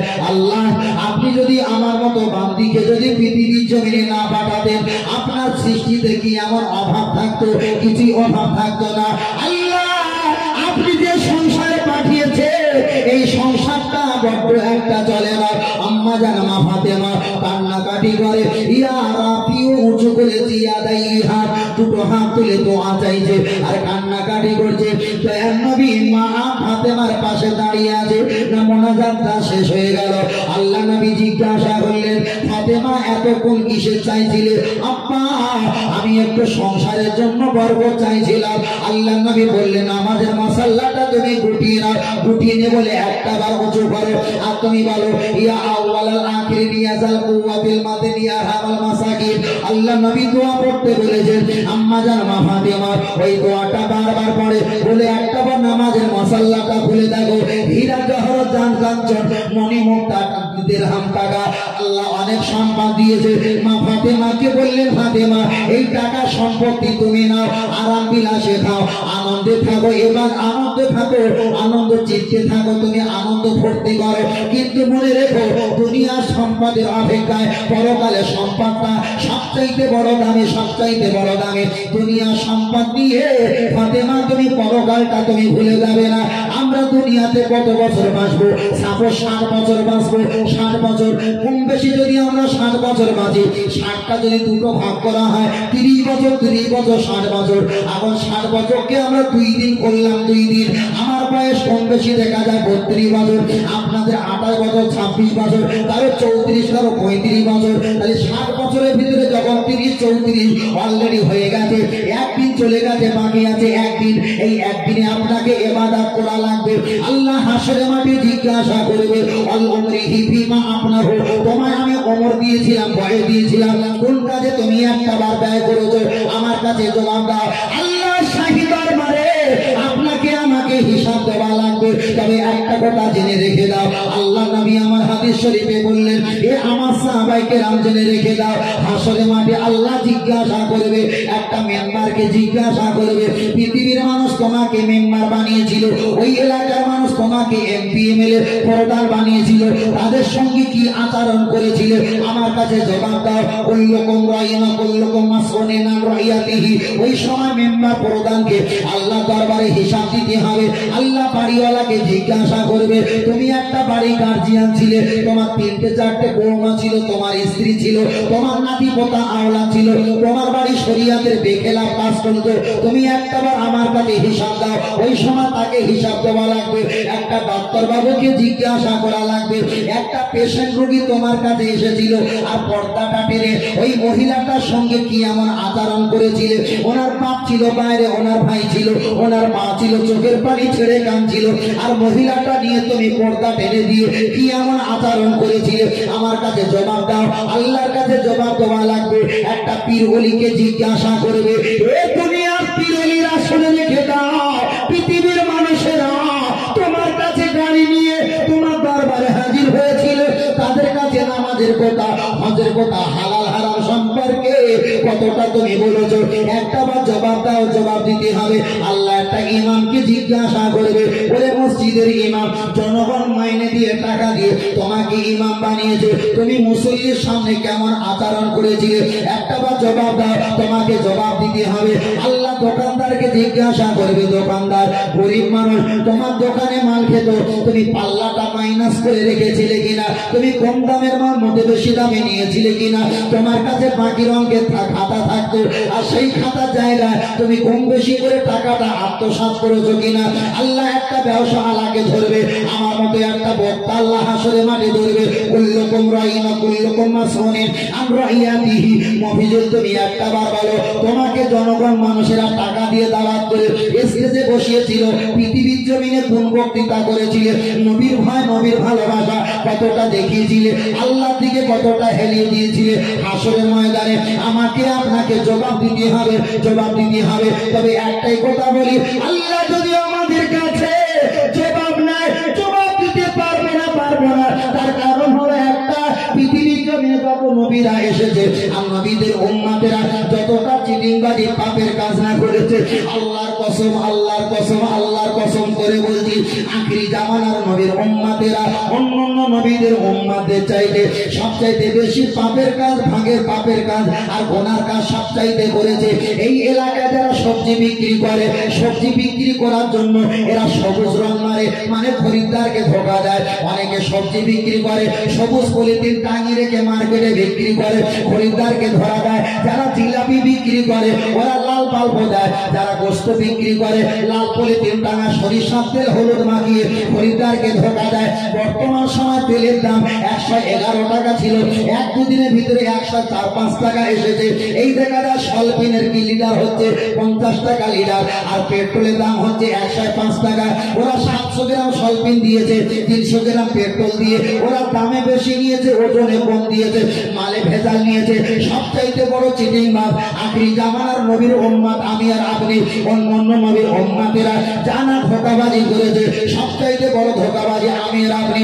নবী দাউদ আলাইহিস সালাম উনি যখন জব্বর শরীফ পড়তেন, আর জব্বর শরীফ পড়তে পড়তে পাখিগুলো মাছগুলো এত সুন্দর করে তারা শ্রবণ করতেন। আমার আল্লাহ পাক জানিয়ে দিলেন, নবী দাউদ রে, তোমার শনিবারে যখন জব্বর পড়ো আর মাছগুলো যখন শুনতে আসে, ওই মাছগুলো ইহুদি খ্রিস্টানেরা ওরা যখন ধরে নেয় ওদেরকে বারণ করে দাও, শনিবারে যেন মাছ না ধরে, রবিবারে ধরে। আমার আল্লাহ বারণ করে দিল। নবী দাউদ আলাইহিস সালাম বলল, তোমরা শনিবারে ধরবে না, রবিবারে তোমরা ধরবে। ওই সময় কি করলো, শনিবারে আটকে রেখে দিয়ে রবিবারে ওরা যখন পাকড়াও করে মাঠে মার্কেটে বিক্রি করলো। আল্লাহ নবী হাদিসে বিবরণ দিয়েছে, 90,000 নবী দাউদের উম্মত ছিল, সবকে আমার আল্লাহ বাদরের বাচ্চা করে মেরে দিয়েছে। তার কারণ হলো কিছু সংখ্যক ভালো ছিল, বেশিরভাগ খারাপ ছিল, কিংবা কম বেশি ছিল। প্রতিবাদ না করার জন্য আল্লাহ যদি ওদেরকে জাহান্নামে দেয়। আমি আজকে আপনাদের কাছে একটাই কথা বারবার বলো, বাবা, আল্লাহর ইবাদত, নবীর মুহাব্বত, কোরআন তেলাওয়াত, মা বাপের খেদমত, মাদার জিয়ারত, একটাই দল জান্নাত, দলটার নাম হলো আহলে সুন্নাত ওয়াল জামাত। আমাদের নামাজ কম আছে, ইবাদত কম আছে, রোজা কম আছে, হজ কম আছে, যাকাত কম আছে, কিন্তু চিন্তা করব ইবাদত গুলো পুরিয়ে দেওয়ার জন্য, যাতে করে আমার নবীর মুহাব্বত অন্তকে আপনারা সরাবেন না। তার আগে বলেছি, আল্লাহ হলো জান্নাতের মালিক, আল্লাহ হলো কুল কায়নাতের মালিক, আর আমার রাসূল হলো বন্টনকারী। জোরে বলে, আর একটু জোরে হবে না? আর একটু বিদাত, আর একটু জোরে হবে না?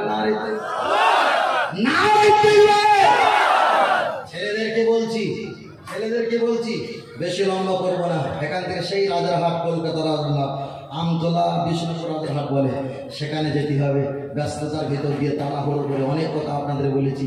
এর ভিতরে বাবু একজন মাশাআল্লাহ, এর ভিতরে একজন হাত তুলে বলবেন, হুজুর আমি বিবাহ করব, ইশারা ইঙ্গিতে জোর জবরদস্তি করে চেয়ে চলতে 15 টাকা নেব না। শ্বশুর পক্ষে, স্ত্রী পক্ষে, শাশুড়ি পক্ষে, শালা পক্ষে যদি খুশি করে দেয় নিতে পারেন, কিন্তু ইশারা ইঙ্গিতে উকিল আর ওই ঘটককে দিয়ে বলবো না যে এত টাকা লাগবে। যদি খুশি করে দেয় নিতে পারবেন। এই মাহফিল সার্থক হবে। একজন হাত তুলে বলেন দিন, আমার দাদা পীরের মহব্বতের পাগল কি আছে বাবা? একজন হাত তুলে বাবা, একজন হাত তুলে যে ইশারা ইঙ্গিতে চাইবো না, যদি খুশি করে দেয় নিতে পারে। একজন হাত তুলে বাবা, সোনা ভাই, দেখবেন আল্লাহ বরকত দেবে। সবার বিয়ে হয়ে গেছে, সবার বিয়ে হয়ে গেছে। চাষা যারা হাত তুলে ফেলার বিপদ হয়ে যাবে, তাহলে কিন্তু বিপদ হয়ে যাবে। হ্যাঁ, এর ভিতরে সবার যদি বিবাহ হয়ে যায়, বিবাহ ছেলেরা বাচ্চারা হাত তোলেন যে আমি বিবাহ দেবো, আমি টাকা পয়সা নেবো না। একজন হাত তুলে, মাশাআল্লাহ, একজন হাত তুলেছে, 2 জনা, 3 জনা, 4, 5, 6, 7, 8, 9, আপনারটা নিয়েছে 10। আরেকজন হাত তোলেন 11। মাশাআল্লাহ মাশাআল্লাহ, 11 যে আমি বিবাহ দেবো, আমার সন্তান আওলাদকে টাকা পয়সা নেবো না, খুশি করে দিলে নিতে পারেন। 11 জন হয়েছে। 12 জন, 12 নাম্বার একজন আসেন, 12 নাম্বারে 12। ভাই বছরে 13টা রাত থেকে দোয়া কবুল হয়। কটা রাত? 13টা রাত। 12 যখন হয়ে গেছে, 12টা বাজারই হবে না, 13 নাম্বারে যাই। 13 নাম্বারে 13, মাশাআল্লাহ মাশাআল্লাহ, হাত রাখেন। 14 নাম্বারে আসেন বাবা, ওরা ছিল 313 জন, ওরা ছিল 1000 জন, আর রসুলকে ধরে 14 জন। 313 জন, রসুলকে ধরে 14 জন, হয়েছে 13 জন। 14 নাম্বারে একজন হাত তুলে, 14 জন, 15 জন হয়ে গেছে বাবা। 15 জন মানে জোর, একটু ভিতরে আসতে হবে। 16 নাম্বারে একজন হাত তুলে। আমি যদি চাঁদা তুলতাম না, একদম খাটো করে দিতাম এক জায়গায়, পালা দিতাম না। 16 নাম্বার হয়েছে। 17 নাম্বারে একজন হাত তুলে বাবা। 17 নাম্বার হাত তুলবে না, হাত তুলবে না। তাহলে একবার তকবির দেওয়া যাক, না রে তকবির। এই আল্লাহর ওলি মুখে কি মাস্ক সর্বনাশ করে তো করোনা ঢুকে গেল। না রে তকবির, আরেকটু জোরে হবে না? না রে তকবির। এই 17 জন 16-17 জন হাত তুলেছে, বিবাহ দেবে টাকা নেবে না, হোক সেটা আওলাদ হোক সেটা পিতা, আল্লাহ কবুল করেন, বলেন আমিন। এর ভিতরে একজনে হাত তুলে বলেন দিনি ভাই আমি বড় বড় দাড়ি না রাখতে পারলে ছোট ছোট একটু বিরাট কোহলির মতো রাখবো, ছোট ছোট হালকা হালকা ছোট ছোট একটু রাখেন দিদি। একজন হাত তুলেন বাবা, আমার দাদা পীরের মহব্বতের আর বিশ্বনবী মোহাম্মদ সাল্লাল্লাহু আলাইহি মহাবীর একজন হাত তুলেন বাবা, হালকা করে রাখবেন, ছোট ছোট জিরোতে কাটবেন। জি